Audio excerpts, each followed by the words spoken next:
কি দৌড়াচ্ছেন, পাসটা কি পাওয়া যাবে? শেখ মোরসালিনের করে বাংলাদেশ লিডে।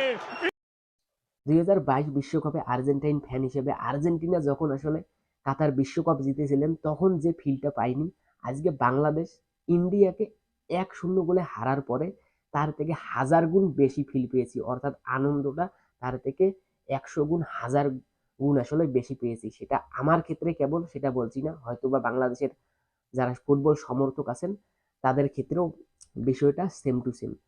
আজকে দেখেন, সেই বাংলাদেশের যে সচরাচর যে একটা অভ্যাস আছে তীরে এসে তরি ডোবা, সেই অভ্যাসটা কিন্তু আজকে পুনরাবৃত্তি হয়নি।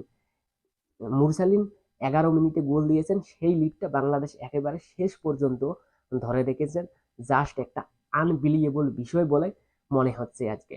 তারপরেও ভারতের বিপক্ষে 22 বছর পর জয়, এটা আসলে ঐতিহাসিক জয় ছাড়া অন্য কিছু না। বিশ্বকাপের জয়ের যে একটা আনন্দ, তার থেকেও কিন্তু এই ম্যাচটা জয়ের আনন্দ কম কিছু না। আর বাংলাদেশে আজকে তো ঈদের মতো একটা খুশির দিন, সেটা সকলেই জানেন। এক তো বাংলাদেশ জিতেছে তার আনন্দ, তারপরে আবার ভারত হেরেছে তার তো ডাবল আনন্দ। ব্যাপারটা তো মনে হয়েছে, বুঝতেই পারছেন। আজকে বাংলাদেশের কে ভালো খেলেছে, কে খারাপ খেলেছে, কি করেছে, সেই বিষয়ে কোনো আসলে কথা হবে না। ফাহিম থেকে শুরু করে সাদউদ্দিন, সবাই আসলে দারুণ খেলেছেন। ফাহিম আসলে অ্যাটাকে খুব বেশি কিছু করতে না পারলেও ডিফেন্সে কিন্তু প্রচুর পরিমাণে হেল্প করেছেন।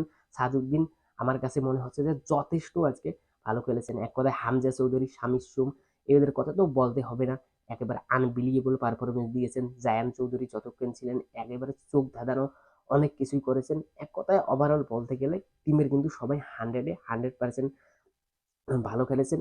বলতে পারেন যে হাফ টাইমে ভারত অনেক বেশি আসলে অ্যাটাক করার চেষ্টা করেছে, আর বাংলাদেশও একটা হয়তো টেকটিক্স ফলো করেছে যে তারা একেবারে লো বলকে খেলেছে যাতে লিডটা আসলে শেষ পর্যন্ত ধরে রাখতে পারেন।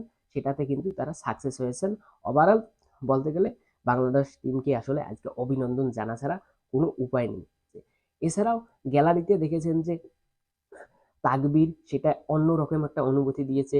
এইরকম তাকবীর আসলে ভারতীয় দলের বিপক্ষে দেওয়া বা শোনা দুটোর আসলে সমান একটা মজা পাওয়া যায়। আপনার কাছে কি মনে হয় সেটা আসলে আমি জানি না। আমার কাছে এইরকম তাকবীর ভারতের বিপক্ষে দারুণ একটা অনুভূতি দিয়েছে।